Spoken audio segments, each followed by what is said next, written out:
দীর্ঘ 12-14 বছরের অপেক্ষা, স্মৃতি বাজে জমে থাকা এক গল্প আর অগণিত মানুষের ভালোবাসার পর অবশেষে আমাদের আদাং খেলার আবারও ফিরে পেল তার নিজস্ব রূপে ও সৌন্দর্যে। এক সময় এই মাঠ ছিল গ্রামের প্রাণকেন্দ্র। এখানে ফুটবল খেলা, ক্রিকেট খেলা, হাডুডু খেলা, শিশুরা বিকালবেলা দৌড়ঝাঁপ করত, যুবকেরা খেলাধুলায় মেতে উঠতো আর বয়স্করা আড্ডায় কাটাতো বিকালবেলার শেষ প্রহর। কিন্তু সময়ের সাথে সাথে মাঠ হারিয়ে ফেলেছে তার রং, হারিয়ে গিয়েছে সবুজ গাছ, ভরে গিয়েছে আগাছা ও অবহেলায়। মনে হতো আর হয়তো ফিরে পাবো না এই খেলার মাঠ, সেই পুরনো দিনগুলো।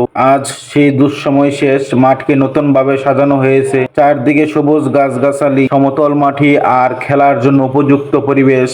যেন আবারও গ্রামের ফিরে পেয়েছে তার প্রাণ। আবারও শিশুদের হাসি আর খেলোয়াড়দের শ্বাস প্রশ্বাসে ভরবে এই মাঠ। এখন থেকে এই মাঠ শুধু খেলার জায়গা নয়, এটা হবে মিলন মেলা, আনন্দের কেন্দ্র আর আমাদের গ্রামের ঐতিহ্যের প্রতীক। কাজেই 12-14 বছর ধরে আমাদের আদাং খেলার মাঠ ছিল নিস্তব্ধ।